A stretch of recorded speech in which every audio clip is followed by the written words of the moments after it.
आज ज्या मला केकची ऑर्डर आलेली होती आणि जो फ्लेवर आहे तो मी फर्स्ट टाईम बनवत आहे, तर तो कोणता आहे ते तुम्ही पुढे बघू शकता. तर मला कस्टमरने सांगितलेलं की हे माझे रेग्युलर कस्टमर होते, हे नेहमी माझ्याकडून ट्रफल फ्लेवरचा केक ऑर्डर करतात आणि ह्यावेळी त्यांनी मला सांगितलं की मला चॉकलेट क्रंच ह्या फ्लेवरचा केक पाहिजे आणि क्रंच म्हणून त्यांना किटकॅटचा यूज पाहिजे. तर तुम्ही इथे बघू शकता मी चॉकलेट प्लस किटकॅटचा इथे किती यूज केलेला आहे, कारण आपल्याला एक क्रंची बाईट त्याच्यामध्ये लागली पाहिजे म्हणून मी इथे भरभरून किटकॅटचा यूज केलेला आहे. माझ्या प्रत्येक केकमध्ये तुम्ही बघू शकता वेटसुद्धा जास्त असतं, क्वालिटीसुद्धा असते आणि क्वांटिटीसुद्धा असते. तर अशा प्रकारे हा केक इथे मी कंप्लीट करत होते. मला 1.5 kgमध्ये हा केक कंप्लीट करायचा होता.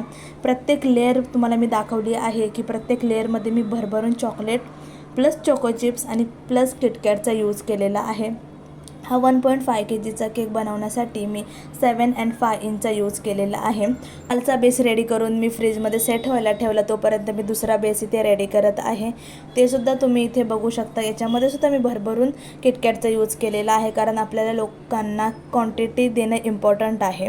तर अशा प्रकारे हा केक इथे क्रम कोटिंग झालेला आहे. त्याच्यानंतर त्याला मी पिंक अँड व्हाईटमध्ये कॉम्बिनेशन करायचं होतं, ते केलं आणि तुम्ही इथे डिझाईन बघू शकता. तर ह्या केकची जी डिझाईन होती कस्टमरनी माझ्या केकमधूनच सिलेक्ट केलेली होती. ॲक्च्युली झालं असं की त्यांनी जो केकचा फोटो मला पाठवला तो ॲक्च्युली मला पर्सनली आवडला नाही. ते लोक बोलले केकची टेस्ट खूप भारी पाहिजे, कारण 4 लोक बघायला येणार आहेत आणि बड्डेलासुद्धा येणार आहेत. तर मी बोललं जर असंच आहे तर तुम्ही जो केक पाठवला त्याच्यापेक्षा हा केक खरंच खूप भारी दिसेल.